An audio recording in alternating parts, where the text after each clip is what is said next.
Sean todos muy bienvenidos. Gracias, antes que nada, por su tiempo. Gracias por compartir con nosotros estos próximos minutos, este podcast dedicado al mundo de la psiquiatría. Es el tercer podcast de Psiquiatría Today, podcast de divulgación médico-sanitaria, dirigido, como bien saben, a psiquiatras. El programa está patrocinado por Adamed Laboratorios y desde Adamed quieren agradecer al colectivo de la psiquiatría el viaje conjunto que representa su historia de más de 10 años ya en el mercado español, un viaje de evolución y de vocación por ofrecer un servicio de calidad a la especialidad y a los pacientes que sufren cualquier enfermedad de salud mental. Adamed se compromete a continuar en esta línea los próximos años, que le ha llevado a ser una de las empresas mejor valoradas, mejor consolidadas dentro del ámbito de la psiquiatría. Yo les recuerdo que todos los programas de Psiquiatría Today, les recuerdo, este es el tercero, si quieren recuperar el primero, el segundo, se podrán escuchar en la web Adamed TV Profesionales, es concretamente profesionales.adamedtv.com. Y hoy vamos a abordar como tema principal una de las graves patologías mentales, como es la esquizofrenia refractaria. Vamos a hablar de la esquizofrenia con dos grandes expertos en la materia. Me refiero al doctor Miquel Bernardo, que es catedrático de psiquiatría de la Universidad de Barcelona y consultor senior del Hospital Clínic de Barcelona. Doctor Bernardo, gracias por acompañarnos. Muy bienvenido. Muchas gracias, encantado. Muy amable, doctor. También el saludo al doctor Pedro Sánchez Gómez, miembro de la Unidad de Psicosis Refractaria en el Hospital Psiquiátrico de Álava, profesor en la Facultad de Medicina de la Universidad de Deusto. Profesor Sánchez Gómez, bienvenido y gracias por acompañarnos. Hola, ¿qué tal? Es un placer. Bueno, ya ven ustedes, ya lo oyen, dos auténticas autoridades para hablar de la esquizofrenia.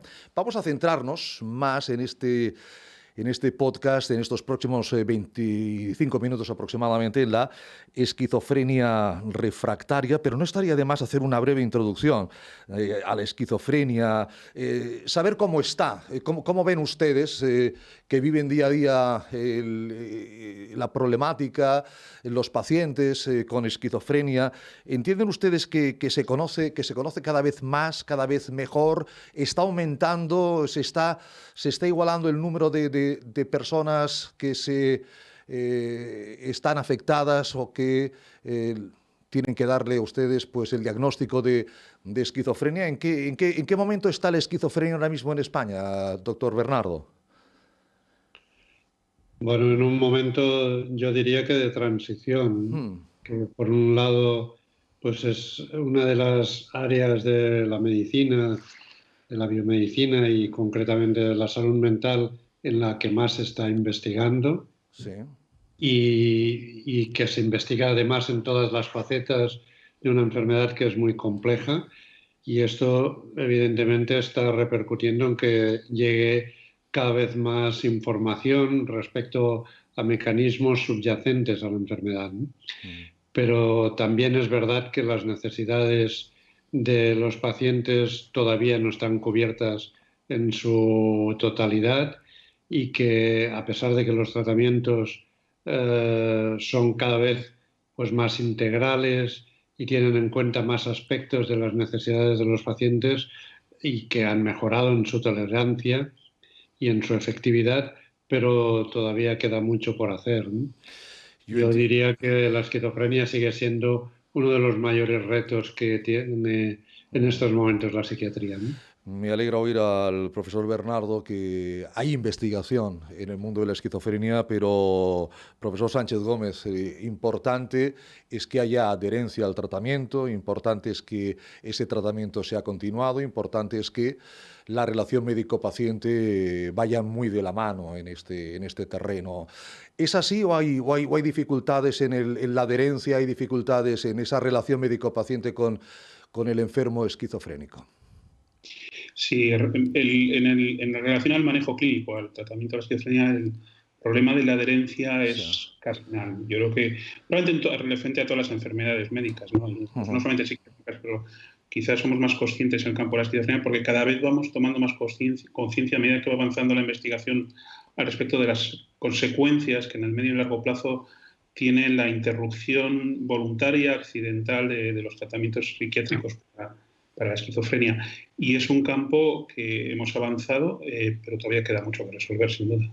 Claro, y también imagino que, como siempre, en la esquizofrenia no es ninguna excepción, cualquier enfermedad de salud mental o de otras áreas, el diagnóstico precoz también es importante, la instauración rápida del tratamiento antipsicótico en este caso también es importante. El diagnóstico es tardío a día de hoy, profesor Bernardo, o cada vez se detecta antes y se acude antes al experto cuando hay un primer brote psicótico. Todavía el tratamiento no es lo suficientemente precoz, ¿no? A pesar de que existe cada vez más sensibilidad a nivel social, a nivel de los profesionales y a nivel también de los enseñantes, por ejemplo, que es un colectivo fundamental porque no podemos olvidar que estamos hablando de una enfermedad de inicio infanto-juvenil o juvenil de forma muy precoz y por lo tanto los profesionales de la enseñanza pueden jugar un papel muy importante en la detección precoz de anomalías en este caso, ¿no? Pero todos los estudios epidemiológicos demuestran que la intervención de media suele tardar entre 20 y 25 semanas de exhibición de síntomas, ¿sí? Lo cual quiere decir que podríamos avanzar mucho en este campo si iniciáramos tratamientos más precoces y si tuviéramos a nuestra disposición de elementos diagnósticos más precoces, ¿no? Claro, y dentro de ese abanico de opciones, a veces, profesor Sánchez Gómez, bueno, ¿cuál dar? Porque no hay biomarcadores, no hay identificadores clínicos que a usted le permita decir, mire, le voy a dar que le va a ir de maravilla. Hay veces que hay que ir alternando sobre la marcha y eso a lo mejor es lo que hace también que se vaya abandonando voluntario o no voluntariamente la medicación y la pauta. Bueno, el diagnóstico precoz, como ha señalado el doctor Bernardo, es clave y todavía estamos lejos de un momento óptimo, ¿no? Ha señalado usted algo muy importante, que es los marcadores biológicos o los biomarcadores que permitan la predicción de riesgo, que permiten el diagnóstico precoz y también el diagnóstico diferencial, porque no nos debemos olvidar que desgraciadamente los síntomas no se suelen presentar como en los libros de psiquiatría, ¿no? Y muchas veces pasan los pacientes demasiado tiempo variando diagnósticos, y no por impericia o descuido de los profesionales que los tratan, sino por la dificultad de realizar un correcto diagnóstico precisamente por la falta de esos marcadores. Yo creo que el asunto de los marcadores biológicos, los biomarcadores, de lo cual el doctor Bernardo sabe bastante más que yo, porque lleva investigando sobre esto muchos años, es el dorado, digamos, de la psiquiatría en estos momentos. Es decir, todos estamos esperando que llegue ese momento que mejorará claramente el pronóstico de los jóvenes y las jóvenes que desarrollan esta enfermedad, pero no ha llegado, es decir, no hemos cruzado ese umbral para poder decir ya podemos disponer de pruebas más allá del diagnóstico clínico que nos permitan un diagnóstico más exacto y precoz de estos cuadros. ¿Dónde está el problema, doctor Bernardo, de todavía no haber dado con esa diana, con ese biomarcador, con ese, bueno, saber que clínicamente nos va a funcionar un medicamento u otro? En la complejidad de la propia entidad, ¿no? De la esquizofrenia, que es una enfermedad no solo extraordinariamente compleja, sino heterogénea, ¿no? Sí. Probablemente, aunque estemos hablando de la esquizofrenia como si se tratara de una entidad única, en realidad sean diferentes enfermedades que están agrupadas de forma sindrómica y que sean facetas muy distintas de una patología, ¿no? Y que existan biotipos distintos, incluso de esquizofrenia, y que cada uno de estos biotipos tenga marcadores diferentes, ¿no? Sabemos que hay formas de esquizofrenia en las que podemos encontrar hallazgos estructurales, anomalías estructurales de forma muy precoz o funcionales con técnicas de neuroimagen o técnicas electrofisiológicas o también con marcadores neurobiológicos, ¿no? Probablemente estamos hablando de una entidad que en realidad agrupe 4 o 5 distintas enfermedades, ¿no? Hasta que no podamos definirlas mejor, no vamos a ganar en la identificación de estos biomarcadores, ¿no? A pesar de que algunos ya empiezan a apuntarse, ¿no?, como marcadores de respuesta terapéutica o de neuroprotección, ¿no? El BDNF, marcadores electrofisiológicos están siendo replicados en la mayor parte de estudios como marcadores consistentes, pero todavía nos falta solidez como para poder incorporarlos a las guías clínicas, ¿no? Está claro que el psiquiatra o la psiquiatra no tiene fácil cuando delante tiene un paciente con esta patología. Hemos hecho una pequeña introducción a la esquizofrenia para centrarnos, como les decía, en lo que queremos hablar en los próximos minutos, que es la esquizofrenia resistente o esquizofrenia refractiva. ¿Qué característica tiene este tipo de esquizofrenia, doctor Bernardo? Es un subtipo, diríamos, de esquizofrenia muy frecuente que abarca, según los distintos estudios, a no menos del 30% de los pacientes con diagnóstico de esquizofrenia y que se definiría como una situación de falta de respuesta al tratamiento antipsicótico, teniendo en cuenta que se han utilizado como mínimo 2 antipsicóticos de clases farmacológicas diferentes, a dosis adecuadas y durante tiempo suficiente, ¿no? Hay distintos criterios en estos momentos para la definición de refractariedad, pero más o menos todos los consensos convergen en estas condiciones, ¿no? Refractariedad a 2 antipsicóticos, a dosis adecuadas y durante un tiempo suficiente para poder haber actuado. Aquí, hablando de consenso, los expertos parece que están bastante de acuerdo sobre el hecho de que 1/3 de los pacientes van a evolucionar bien, un segundo tercio sufrirá interferencias más o menos significativas en su calidad de vida y otro tercio mostrará una evolución deteriorante o devastadora, incluso con un nivel elevado de dependencia y malestar, tanto subjetivo como objetivo, y sobre su persona y sobre el entorno familiar. ¿Esto es difícil de adivinar a las primeras de cambio, don Pedro? Sí, efectivamente, tiene usted toda la razón, porque además la resistencia a los tratamientos se presenta de 2 maneras distintas. Hay un grupo de pacientes, puede ser en torno al 20%, que ya demuestran resistencia a los tratamientos antipsicóticos desde los primeros síntomas, ¿no?, desde el primer episodio. Pero el resto de personas van desarrollando una resistencia sutil a medida que van pasando los años y que está muy ligada a las recaídas. Es decir, cada vez que se produce una recaída, la respuesta a los tratamientos es peor, es decir, se requieren dosis más altas de fármacos y más tiempo para conseguir remisiones satisfactorias de los síntomas de esa recaída, ¿no? Entonces, entre aquellos pacientes donde ya demuestran una resistencia desde el inicio de la enfermedad y los demás que se van sumando a medida que van pasando los años y tienen un mal control de la misma, acabamos con un importante grupo de pacientes, y usted lo ha señalado, 1/3 de ellos prácticamente con respuestas mínimas o ausentes a todos los tratamientos antipsicóticos. Fíjense, estamos hablando de la esquizofrenia refractaria o resistente al tratamiento, otro reto de primera magnitud. No sé cuántos retos llevamos ya en 10 minutos de charla, doctor Bernardo.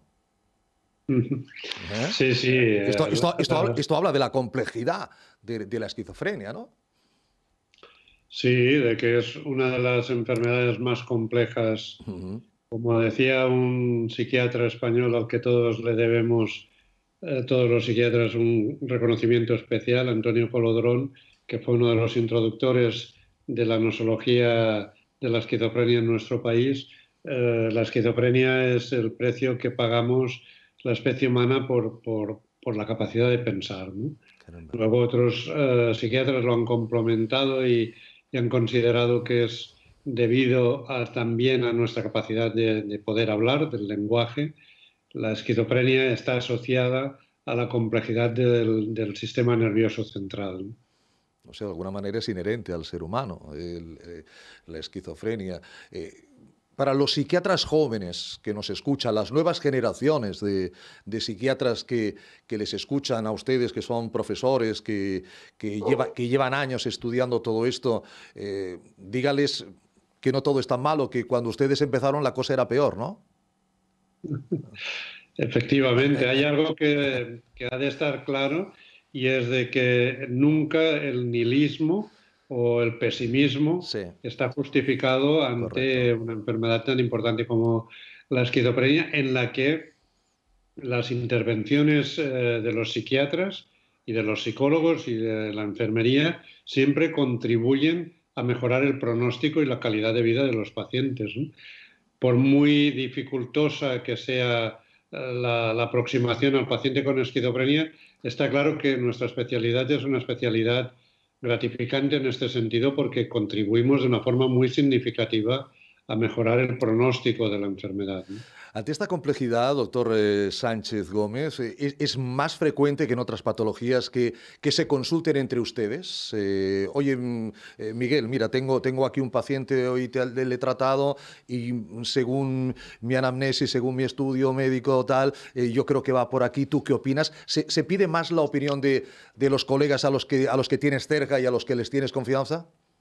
Sí, sin duda. Además, todos tenemos un cupo de pacientes con los que no sabemos a veces qué hacer, pero sabemos que se puede hacer algo, ¿no? Y desde luego consultamos, además, no solamente consultamos personalmente, sino que los pacientes fluyen entre los distintos dispositivos sanitarios en función de sus necesidades en cada momento de la evolución de la enfermedad, ¿no? Y ese pedir al paciente una plaza en tal centro de rehabilitación o en tal hospital, al final y al cabo no solamente estás pidiendo una plaza para un paciente, le estás pidiendo casi consulta a otro compañero para que acoja a tu paciente y lo trate con un enfoque nuevo que cambie el pronóstico de las cosas, ¿no?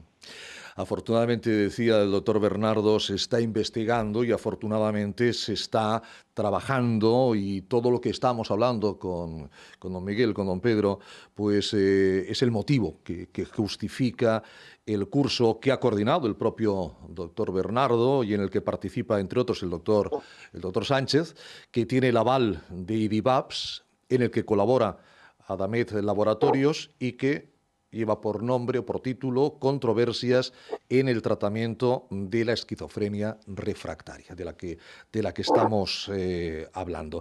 ¿Cuál es el objetivo, doctor Bernardo? ¿Cuál fue la chispa que puso en marcha este curso? Responder un poco a esas necesidades no cubiertas que plantean los pacientes con esquizofrenia, ¿no? Que, como ya hemos comentado, son un subgrupo muy importante y muy prevalente de pacientes con el diagnóstico de esquizofrenia.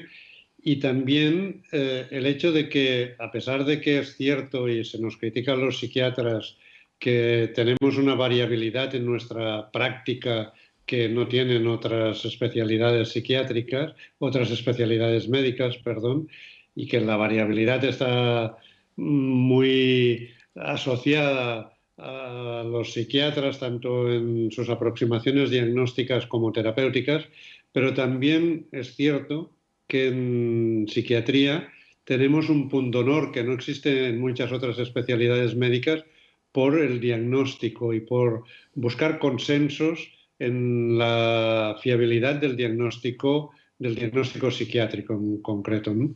Los psiquiatras, más que otros especialistas, acudimos a sistemas clasificadores y a criterios nosológicos para justificar, para acreditar nuestros diagnósticos, ¿no? Entonces, nos encontramos la existencia de consensos en este sentido, de grupos de trabajo que buscan ganar en fiabilidad y validez en el diagnóstico, pero también con mucho debate, ¿no?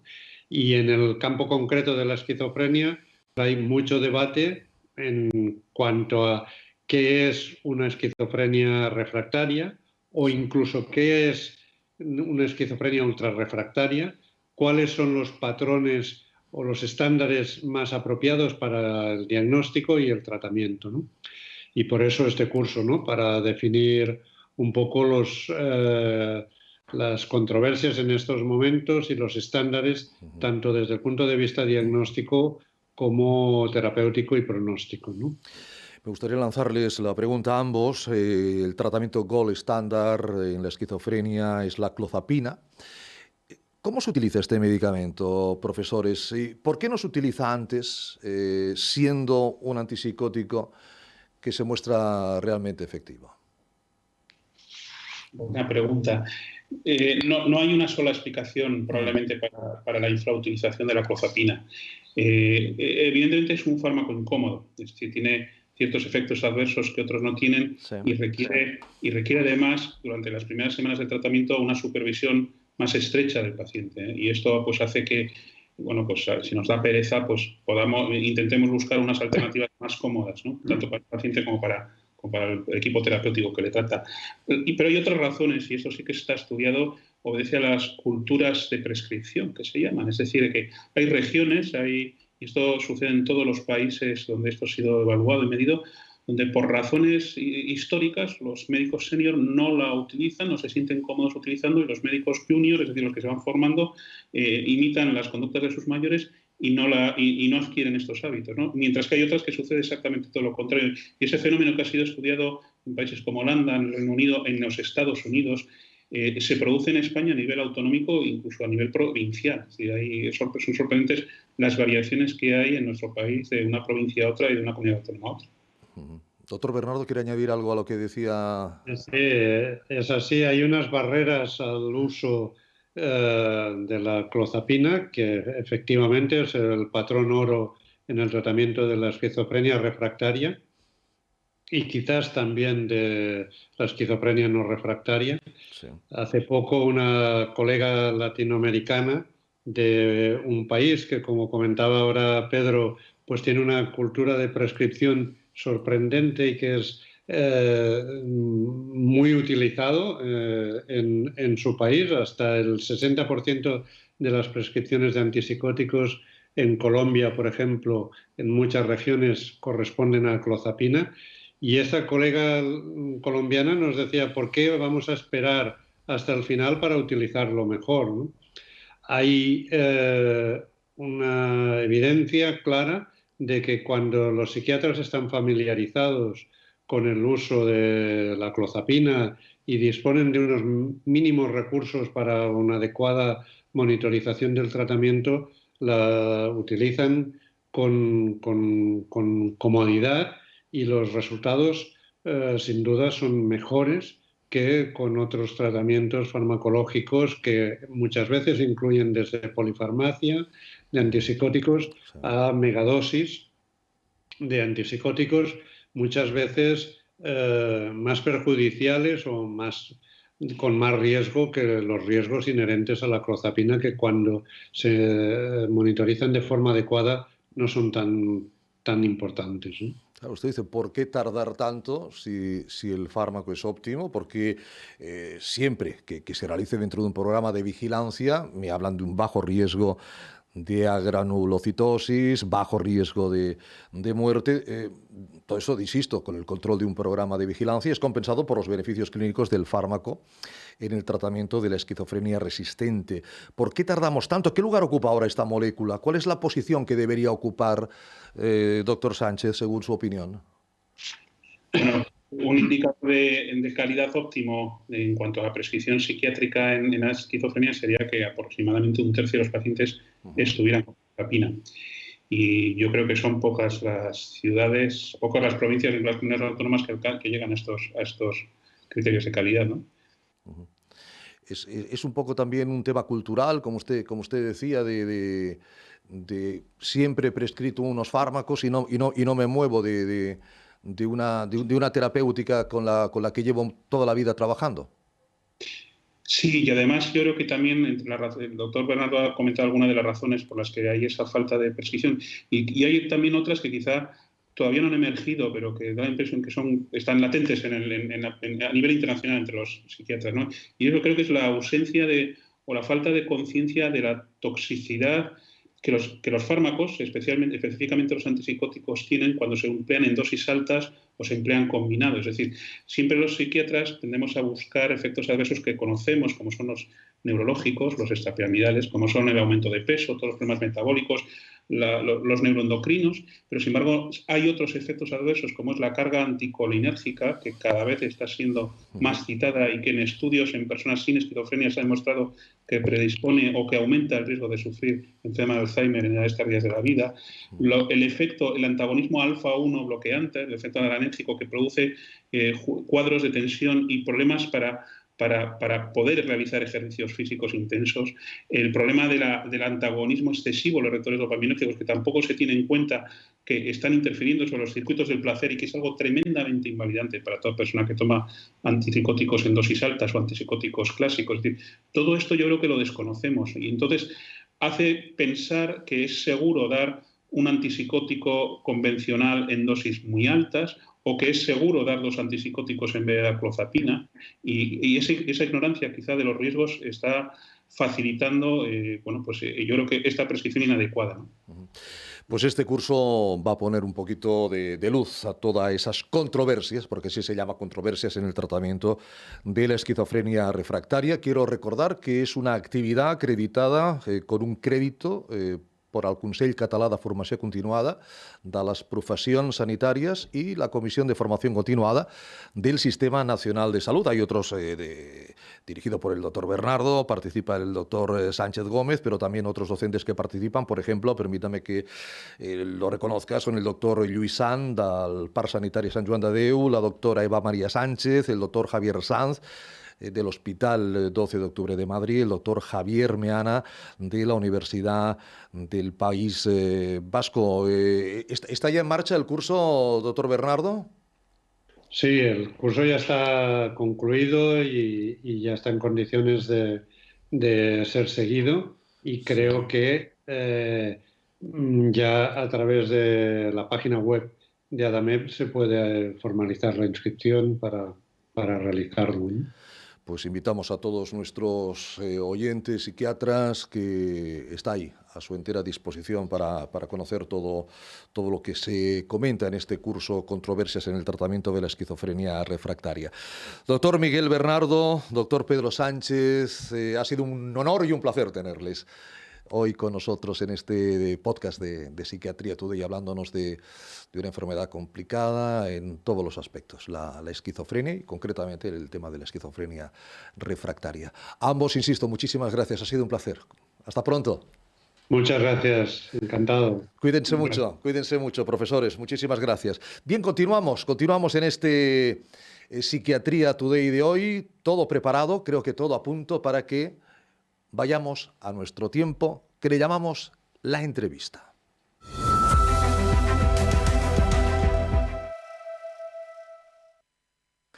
Y hoy la entrevista nos lleva hasta Valladolid, porque ahí nos aguarda el doctor Rafael Rodríguez Calzada y el doctor Juan Carlos Fiorini Talavera. Doctores, bienvenidos y muchas gracias por acompañarnos. Buenas tardes. Hola, buenas tardes. Muchas gracias por bienvenidos.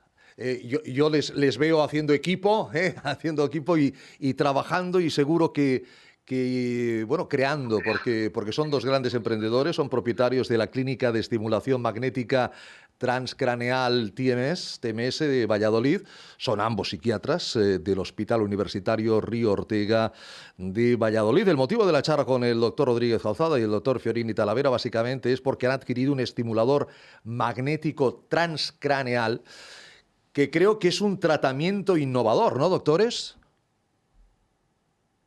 Sí, efectivamente, Ricardo, este es un tratamiento que viene aplicándose, ¿no?, desde hace unos años en el campo de las neurociencias, en la neuropsiquiatría, sí. Y en la psiquiatría en concreto, aquí en España son pocos los años que lleva utilizándose y con buenos resultados. En otras partes del mundo ya hay mucha más experiencia, más años de utilización. Y bueno, y aquí los dos comprendimos que era una buena opción para los pacientes y para el tratamiento. En concreto, en la zona de Castilla y León somos los únicos que a nivel de atención psiquiátrica, fuera de la investigación clínica, estamos aplicando los tratamientos a día de hoy. Y en toda España los contamos con los dedos, ¿no? No sé si de una mano y alguno de otra o... Bueno, puede haber en torno a unos 20 centros, pero realmente atendido por psiquiatras hay menos. Calculamos que unos 10 puede haber. Hay centros atendidos por neurólogos, médicos rehabilitadores y por psiquiatras menos, la verdad. Sí. ¿Cómo se justifica esto cuando ustedes mismos esta tarde que charlábamos un ratito, unos minutos para preparar esta conexión, me decían que en Estados Unidos no sé cuántos miles de centros hay, incluso en la China hay un montón, vamos, no sé, no voy a decir en cada esquina, pero hay muchísimos centros. ¿Cuál es la razón por la que España, y no sé si también podríamos ampliar a Europa, hay esta diferencia tan enorme de centros que se dedican a esta estimulación magnético transcraneal? Bueno, quizá el tipo de sistema sanitario condiciona un poco también la aplicación de diferentes técnicas, ¿no? Pensamos que ahí puede haber menos en los sistemas sanitarios públicos porque realmente este tipo de aparato no beneficia a un número muy alto de pacientes, es decir, que cada aparato y cada día no se pueden tratar a muchos pacientes y quizá, digamos, ese índice, digamos, de llegar a más población es bajo, por lo tanto, tiene más cabida a nivel de sistemas sanitarios privados. Doctor Fiorini, ¿en qué consiste? Situémonos este método. A ver, el principio de la estimulación magnética transcraneal, claro, desde los años 80, ¿no? Está en proceso de primero investigación y luego en aplicación en las neurociencias es posterior, cuando se ve el beneficio. Primero se buscaba ver un poco el funcionamiento del cerebro y luego se ha visto los beneficios que hay en la neuroplasticidad, ¿no? Entonces, mediante un sistema que genera un campo electromagnético, un impulso electromagnético, y mediante esta estimulación repetitiva, ¿no? Que es la técnica terapéutica que se aplica más que todo en trastornos neuropsiquiátricos, genera estímulos en la zona cortical del cerebro y esto genera una neuromodulación, una neuroplasticidad, cambios que son sostenidos en el tiempo. Depende de la zona que vamos a estimular de la corteza cerebral y también del impulso, del pulso que vamos a generar, ¿no? El pulso electromagnético, si es de mayor o menor frecuencia y amplitud. ¿Qué patologías o para qué patologías se conoce la eficacia de este innovador, al menos aquí, tratamiento, Pedro? Bueno, pues ahí tiene múltiples indicaciones, pero digamos la que tiene más evidencia científica y está aprobada por la FDA americana y por las diferentes agencias sanitarias, incluida la europea, es el tratamiento del trastorno depresivo que no responde a uno o dos antidepresivos. Digamos, esa es la indicación de oro que tiene un nivel de evidencia A en su tratamiento. También está indicado en trastornos obsesivos, en ansiedad y también hay estudios que indican sus beneficios sobre trastornos adictivos. Eso, digamos, en el campo de la salud mental. No olvidemos también que en esquizofrenia hay muchos estudios que avalan su utilidad tanto en síntomas positivos como en negativos.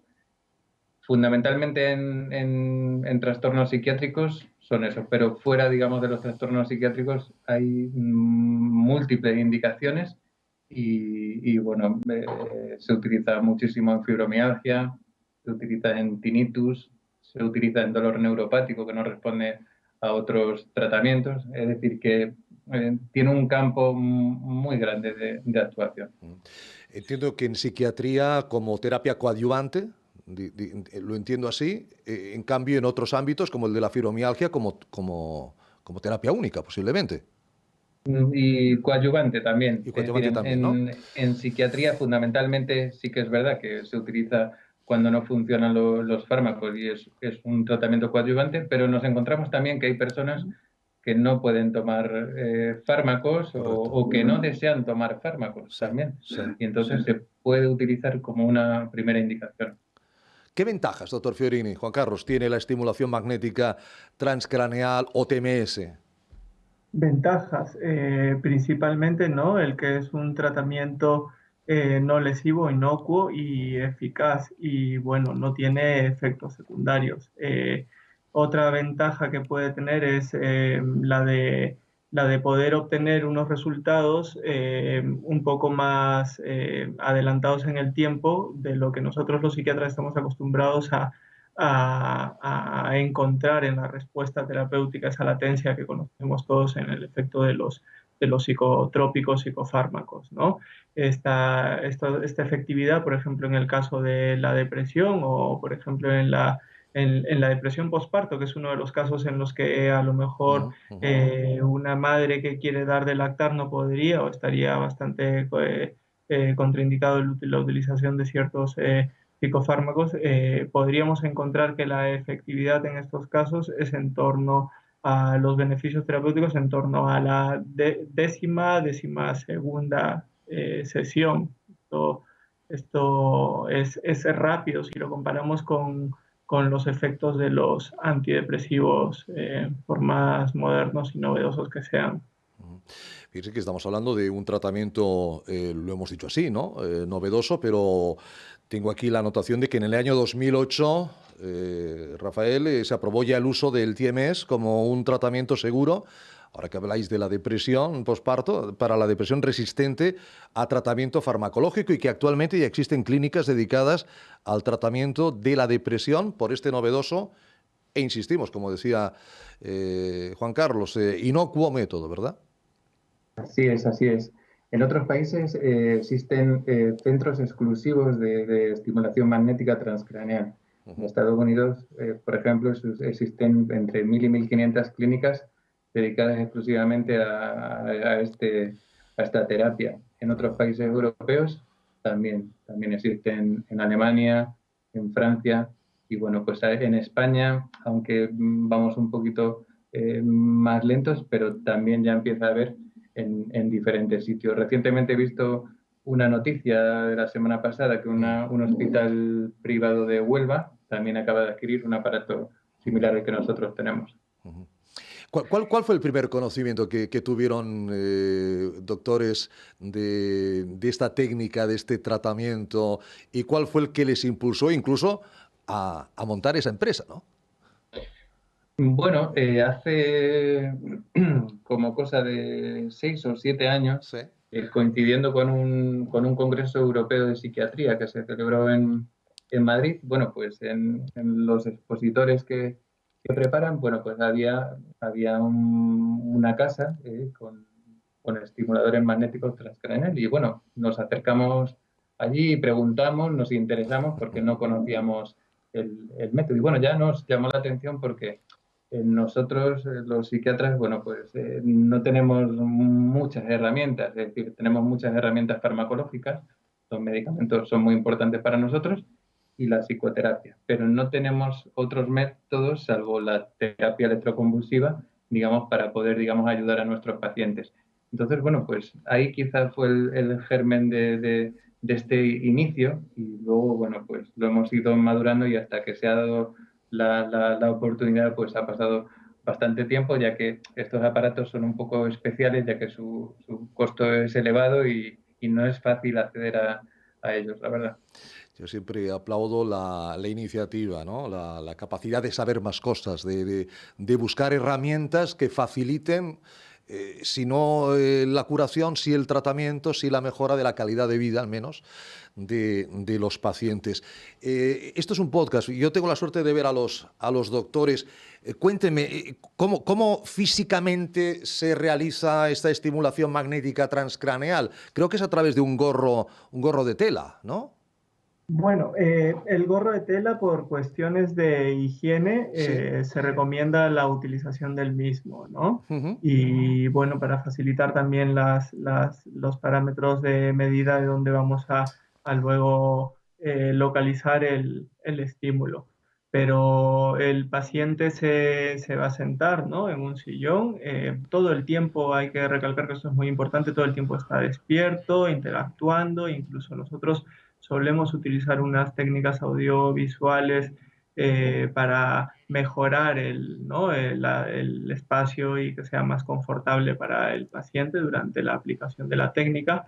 Y bueno, una vez que se inicia el tratamiento, se coloca una bobina que es la que va a generar el impulso electromagnético en la zona de la superficie del cráneo de la persona, ¿no? Sobre lo que, bueno, llamamos la piel cabelluda. La utilización del gorro es por cuestiones higiénicas también. Y luego, durante el tiempo que dura la sesión, el paciente lo que va a percibir es un sonido, que los impulsos generan un sonido, y es lo que va a percibir. Y también la sensación que va a tener es como de un golpeteo, ¿no? Un golpeteo en la zona superficial de la cabeza. Todo eso monitorizado, imagino, y están ustedes viendo la zona del cerebro que se está activando, en la que se está trabajando, doctores. No hay imágenes. Es decir, que lo que se hace es se localizan puntos específicos, sí, que los estudios, digamos, de función cerebral nos han dicho que existe una hiperactividad o una hipoactividad. Entonces, en función, digamos, de lo que queramos hacer, activar o inhibir, se buscan esos puntos, y ahí es donde se da la estimulación. Hay que decir que el tratamiento es personalizado, en el sentido de que la potencia que se aplica es diferente a cada paciente, se mide antes de iniciar el tratamiento, la calibración es individualizada, es decir, no es para todos igual, sino es un tratamiento personalizado, podríamos decirlo así, ¿no? Muy personalizado, y además sí. Tiene una parte, digamos, ahí muy manual y de búsqueda, ¿no? Porque una vez que colocamos el gorro, tenemos que buscar el punto del umbral motor, del abductor del pulgar, del dedo contralateral al que nosotros queremos estimular. Entonces es un proceso en el que tenemos que hacer unas mediciones y marcar unos puntos hasta encontrar el punto, digamos, de estímulo. Y bueno, pues es algo como muy manual. Pues doctor Rafael Rodríguez Calzada y doctor Juan Carlos Fiorini Talavera, felicidades, enhorabuena y gracias por habernos acompañado. Y suerte a TMS ahí en Valladolid. Un abrazo fuerte. Muchísimas gracias. Gracias. Un abrazo. Hasta cualquier otro momento. Un abrazo fuerte. Hasta luego. Aquí estamos en Psiquiatría Today. Este es el tercer podcast y es el momento, como siempre, de acudir ya en la parte final a nuestra agenda.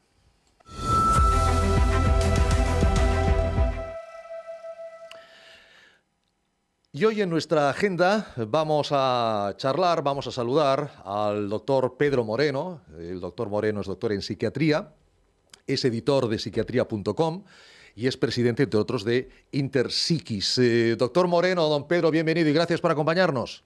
Hola, buenas noches, Ricardo. Gracias por invitarme a estar aquí con vosotros. Un abrazo fuerte, Pedro. Gracias a ti por aceptarlo. Bueno, hay que decir que ya ha comenzado el Congreso Virtual de Psiquiatría Interpsiquis. Ha llegado a su 22ª edición, que ya es una edición importante y se va a prolongar hasta el próximo 4 de junio con actividades todos los días, con un lema: compartir para crecer. Hasta el momento satisfecho de cómo está funcionando el Congreso, ¿no, Pedro, doctor? Sí, la verdad es que estamos muy satisfechos. Esta, como tú bien decías antes, es la edición 22. Sí. Y en un año donde todo el mundo se ha lanzado a hacer congresos virtuales por primera vez, y pensar que nosotros empezamos en el año 2000 con esta experiencia, la verdad es que resulta un poco chocante, ¿no? Sí. Pero bueno, realmente el COVID, que tanto nos ha alterado la vida durante estos últimos meses, este último año y pico ya, que dura la pandemia, ha hecho también que acondicionemos el Congreso y hemos introducido nuevas actuaciones, como son simposios en directo, muchos más vídeos, y hay muchísimas presentaciones que abordan la problemática del COVID, ¿no? Tenemos hasta 7 simposios diferentes que hablan de cómo el COVID está afectando a la salud mental en Brasil, en México, en Cuba, en Argentina, en Colombia, en España, que se han hecho encuestas por el equipo de Asturias del profesor Julio Bóves, y bueno, presentan todas estas novedades en el Congreso y estamos muy contentos de poder compartirlo con todos los psiquiatras que lo deseen y con todos los profesionales de la salud mental. Efectivamente, y moderadores de mesas de Argentina, Cuba, Ecuador, Colombia, México. Esto le da una riqueza porque a lo mejor, evidentemente, en cada zona tiene sus complejidades y sus peculiaridades de cada país, ¿no, doctor Moreno? Sí, esto ha sido uno de los objetivos desde el principio, ¿no? Desde que nos planteamos ya el inicio de la web de psiquiatría.com, que sí, es la organización que está detrás del Congreso, fue el extender la psiquiatría española en español ante la prepotencia y la predominancia de la psiquiatría latinoamericana, que prácticamente se había estado comiendo pues todas las manifestaciones de Latinoamérica, pues poder crear un espacio donde pudiéramos compartir también y crecer todas las importantes aportaciones que los profesionales de los diferentes países hacen, ¿no? Y que tuvieran un foco y un espacio donde eso se pudiera expresar. Y bueno, creemos que el Congreso les aporta ese espacio y es muy importante, yo creo, porque podemos conocer las experiencias en Cuba, en Argentina, cómo la pandemia también está afectando a la salud mental en estos países, pero no solo la pandemia, ¿no? Cómo tratan en estos países las diferentes enfermedades y esto resulta tremendamente enriquecedor. ¿Cómo se le ocurrió, doctor, en el año 2000 hacer un congreso virtual? ¿Y cómo lo acogieron los psiquiatras? En el año 2000 prácticamente empezábamos con los ordenadores, acuérdese usted. Sí. Tienes toda la razón, Ricardo. La verdad es que, bueno, nosotros empezamos con la web a finales del año 95, bueno, el siglo pasado. Pues fueron unos adelantados, ¿eh? Sí. Realmente el primer trabajo que tuvimos que hacer fue explicar a los psiquiatras lo que era Internet, porque la gente no lo sabía. No me cabe duda. Parece ahora ciencia ficción, ¿no? Pero correcto, realmente Google no existía. No. Acordaros, en el año 2000 escribimos un libro que se llamaba Psiquiatría e Internet, donde sí, si lo ves ahora te mueres de risa, porque explicamos lo que es un email, lo que es un chat, lo que es una lista de distribución, vamos, que eran los foros. Todo esto no se sabía, ¿no? Entonces contribuimos bastante a que se diera a conocer y difundir todo lo que era acción de telemedicina. Creamos la primera revista online en España, que fue psiquiatría.com, como revista de publicación. Y bueno, y seguimos en esta línea de innovar. Este año, por la pandemia, en marzo del año pasado pusimos en marcha desde la web un servicio de telemedicina que se llama Psiquiconsultas, pues para que los psiquiatras españoles tuvieran accesible la posibilidad de poder seguir pasando consulta con sus pacientes a pesar de las limitaciones físicas que nos estaba suponiendo la pandemia, ¿no? Esto que nos cuentas, Pedro, es un bofetón de realidad, ¿eh? Es decir, hablas del 95, del siglo pasado, como si estuviéramos en las cuevas de Altamira. Han pasado 26 años, pero en aquel momento, efectivamente, nadie tenía una web, casi nadie tenía una web, solamente los informáticos, los locos informáticos que se decía, sí, ¿no? Nadie conocía lo de las 3 W, el .com, el punto es. Insisto, fuisteis unos visionarios que el tiempo ha dado la razón, aunque a lo mejor el tiempo ha ido demasiado deprisa. No sé si en aquel momento os pensabais, la COVID también ha acelerado el uso de todas estas herramientas, pero tenéis más de 100.000 profesionales suscritos en psiquiatría.com, es decir, un exitazo. Lo que yo no sé de estos 100.000, ¿cuántos son de los últimos 5 años? A lo mejor, ¿no? No. O de los últimos 10. La web ha tenido muchísimo desde el principio. Desde el principio, sí, somos número 1 en Google desde que empezamos, porque era la única web que empezó. Esto fue muy fácil al principio, ¿no? Eso está muy bien. Ahora hay millones de web y ahora sí, ya cuesta un poco más, ¿no? Pero el que da primero da 2 veces, doctor Moreno. Sí, esto es cierto, ¿no? Ahora es verdad que hay más de 130.000 profesionales suscritos a la web de salud mental. Tenemos más de 50.000 visitas diarias. No está nada mal. Hemos hecho más de 400 cursos online. Y bueno, hemos conseguido que se impliquen en el Congreso más de 10 sociedades científicas, que la Sociedad Española de Residentes pues presente una de las mesas con el profesor Alberto Bullón, que presenta un trabajo muy interesante sobre temas de COVID y en personas sin techo y cómo lo han asistido en Salamanca, ¿no? Y cómo los han cuidado. Y bueno, hay más de 50 simposios en este evento, ¿no? 7 de ellos tratan del COVID, pero tratamos también de la depresión resistente en una mesa presentada por el profesor Jerónimo Saiz, del trastorno bipolar refractario, del TOC, de los trastornos de comportamientos alimentarios, del suicidio, que es un problema también ya lo creo, que enorme. nos preocupa muchísimo con todo este tema de la pandemia, cómo va a afectar. Pues se han hecho también 6 simposios sobre suicidio, sobre fibromialgia, mindfulness, psicología positiva. Es decir, hay muchísimos temas que consideramos que realmente nos ha salido uno de los congresos más bonitos, o nos está saliendo, esperemos que acabe bien, de los que habíamos realizado hasta la fecha. Tenemos tiempo hasta el 4 de junio. A ver, yo tengo el dato de que la edición del año pasado, 2020, tuvo más de 1.000 asistentes y una cosa muy importante, alto grado de satisfacción en las encuestas que realizan ustedes post-congreso. Sí. Eso es importante. Esto es una de las cosas más satisfactorias. Realmente este año vamos a dejar abierto el congreso hasta final de agosto.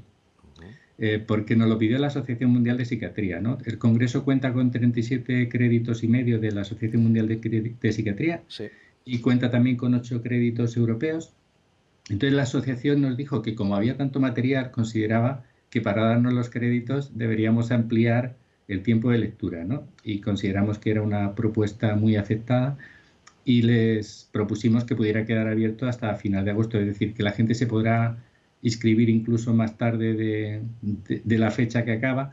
Lo que pasa es que se perderá una de las riquezas del Congreso, ¿no? Que son que los asistentes pueden interaccionar directamente con los ponentes a través de comentarios que se van escribiendo en los artículos. Y esto hace que sea muy rico, porque normalmente en los simposios presenciales tradicionales la gente participa poco o participa durante poco tiempo, solo los 10 o 15 minutos que quedan después de las ponencias y de forma precipitada, ¿no? Y quedan muchas preguntas en el aire. Aquí pueden estar 14 días haciendo preguntas sobre los trabajos y cuando uno entra en el Congreso puede ver todos los comentarios que la gente hace y es muy satisfactorio. Antes decías tú de la satisfacción, la mayor parte de ellos hasta ahora, espero que sigan así, son de enhorabuena a los ponentes y es una gran satisfacción para nosotros el ver que la gente puede compartir y los ponentes también les pueden contestar porque cada vez que una persona escribe un comentario, ese comentario por mail le llega al ponente, no a su email, y puede contestarlo en el momento que mejor le va, no está sometido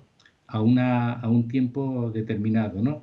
Y esto hace que el Congreso sea muy enriquecedor porque tenemos más de 50.000 visitas diarias y eso significa que la gente está participando mucho. Más de 50.000 visitas diarias. ¿Cuántos inscritos tenéis en el curso, o en el congreso, perdón? Ahora estábamos más de 1.000 inscritos y esperamos que siga subiendo en los próximos días. 50.000 visitas. Si lo quieren ver en directo, en psiquiatría.com, ¿lo vemos? Hay una parte del congreso que es gratuita y accesible para todo el mundo, incluso los que no están inscritos al congreso. Sí. Es decir, ponemos de acceso libre todo lo que son los póster y comunicaciones, es decir, que a esa parte del congreso puede asistir todo el mundo sin ningún coste. Y luego el coste, para ser un congreso internacional... Siempre profesionales de la salud. Sí, claro. El congreso es para profesionales, sí. Eso es una de las limitaciones que tenemos, porque la verdad es que para que nos puedan dar los créditos exigen que sea así, ¿no? Entonces, es una limitación. En un futuro espero que también podamos hacer alguna sección para familias o para pacientes, que nos encantaría, pero por las limitaciones de las acreditaciones actualmente no está permitido. Bueno, se podría hacer un adendum, ¿no? Con algunas mesas fuera de los créditos, para... Me has dado una idea para el próximo congreso. Yo creo que... fuera, ¿no? O sea, un adendum. Hacemos un añadido y para el público, porque en el fondo la psiquiatría trabaja lógicamente para la sociedad. Y el que quiere ver todo el congreso, ¿qué tiene que hacer? Bueno, realmente muchos laboratorios nos han ayudado a patrocinar las inscripciones. Sí. Entonces solamente tienen que hablar con alguno de los laboratorios con los que habitualmente colaboran y ya está, ¿no? Las inscripciones también son de las más económicas que hay en cualquier congreso. Yo creo que somos el congreso más económico de todos los que hay actualmente en las diferentes agendas. Y siempre hemos intentado ofrecer unos precios así muy bajos para que toda la gente de Latinoamérica pudiera beneficiarse también esta información y estos contenidos, ¿no? Claro, era uno de nuestros objetivos también. Claro, imagino que en Latinoamérica, además con moderadores de diversos países de Latinoamérica y de Centroamérica, pues también eso dará más relieve a lo mejor para el que haya moderadores argentinos para Argentina, de Cuba para Cuba, México para México, sí. Sin duda alguna. Hasta final de agosto. Pero habrán, y es que siempre pregunto lo que no debo de preguntar, si yo quiero ver el congreso de hace 2 años, ¿puedo verlo? Sí. Todos los congresos después son publicados en una monografía, todo el contenido. Sí. Y esas monografías quedan accesibles en la web para toda la gente simplemente con que se registren, no necesitan pagar nada. Y claro, es un contenido muy valioso porque este año ha habido alrededor de 300 y pico trabajos que se han presentado y todo ese material, pues si lo multiplicamos por 20, da una biblioteca y una actualización y una información que realmente para toda Latinoamérica es de gran valor y que ayuda mucho también a promocionar todo lo que es la psiquiatría española en el mundo, y que era otro de los objetivos de nuestra web, ¿no? Claro, porque de alguna manera lo que podemos ver en psiquiatría.com es un poco la historia de la psiquiatría. Es decir, porque cada congreso va evolucionando, cada congreso va avanzando, cada congreso va abordando temas actuales, temas del día, avances en tratamientos, avances. Ahora lógicamente se habla de la COVID, hace 5 años no se podía hablar de la COVID porque no existía. Es un poco la historia de la psiquiatría moderna. Sí, así es. Realmente tenemos una biblioteca de la historia de la psiquiatría latinoamericana en español, que recoge pues todas las aportaciones más significativas de los diferentes profesionales de los últimos 20 y tantos años, ¿no? Que realmente yo creo que es una de las cosas que más nos enorgullece, ¿no? Y los comentarios tan satisfactorios que recibimos, pues la gente de estos países, ¿no? Que, bueno, están accesibles también los comentarios de la gente del Congreso en la home, y que la verdad es que son muy, muy interesantes. Más de 60 países, de los más de 100 y pico mil de profesionales suscritos a psiquiatría.com son de más de 60 países, es decir, también tenemos países de habla no hispana. Bueno, es que hay muchos países de habla hispana, ¿eh? Es que, oficialmente sí, pero que se habla español en todo, vamos, seguro que encontramos en todo el mundo. Daba el dato porque en el primer póster que presenté yo para presentar el primer congreso virtual de psiquiatría, hablaba de la gente que habla español y ahora somos ya más de 580 millones que hablan español en el mundo. No, sin duda alguna. Entonces, realmente es que tenemos ahí una fuente que muchas veces desaprovechamos. Tenemos una riqueza. Sí, y hay gente, y nos presentan trabajos de gente de Estados Unidos, de México, de Guatemala, de Honduras. Es decir, es que realmente, bueno, de Inglaterra también presenta gente europea. Yo creo que las aportaciones son muy interesantes. La gente, yo la invito a que asista porque creo que lo van a pasar muy bien, que es un congreso muy entretenido y que la gente que participa suele volver, ¿eh? Muchos de los ponentes que participaron el año pasado, al acabar me pidieron, oye Pedro, no sabía que esto iba así, el año que viene cuenta conmigo, ¿no? Y eso es un orgullo. Eso es buenísimo, eso es buenísimo. Pues en psiquiatría.com lo tenemos. Hable usted con su laboratorio de confianza y podrá acceder a este magnífico curso. Tiene tiempo hasta final de agosto, inclusive, aunque sería bueno antes del 4 de junio, no estar ahí ya para también, sí, si se quieren también verlo en directo. Si se quieren los créditos europeos antes del 4 y por los créditos. Los americanos, o sea, los de la Asociación Mundial de Psiquiatría, sí que están disponibles hasta final de agosto. Y otro día hablaremos, si lo dice don Pedro Moreno, doctor en psiquiatría, editor de psiquiatría.com, me lo creo, evidentemente, pero otro día hablaremos el por qué hay que mejorar el nivel, digamos, o el llamarse de usía a la psiquiatría española en el resto del mundo. Creo que tenemos una psiquiatría realmente espectacular. Un día lo hablamos, doctor Moreno, con más calma. Un abrazo, Pedro. Muchísimas gracias por haber estado con nosotros. Muchas gracias a vosotros. Cuídese mucho. Yo no sé a ustedes, pero a mí se me ha pasado volando esta hora de Psiquiatría Today. Es el momento de darles sinceramente las gracias por acompañarnos, las gracias por hacer posible que esto siga caminando, este tiempo de Adamed Laboratorios, esta producción de Nenisi Wop. Cualquier consulta, recuerden, contacto @psiquiatriatoday.com. Muchísimas gracias y hasta el próximo podcast.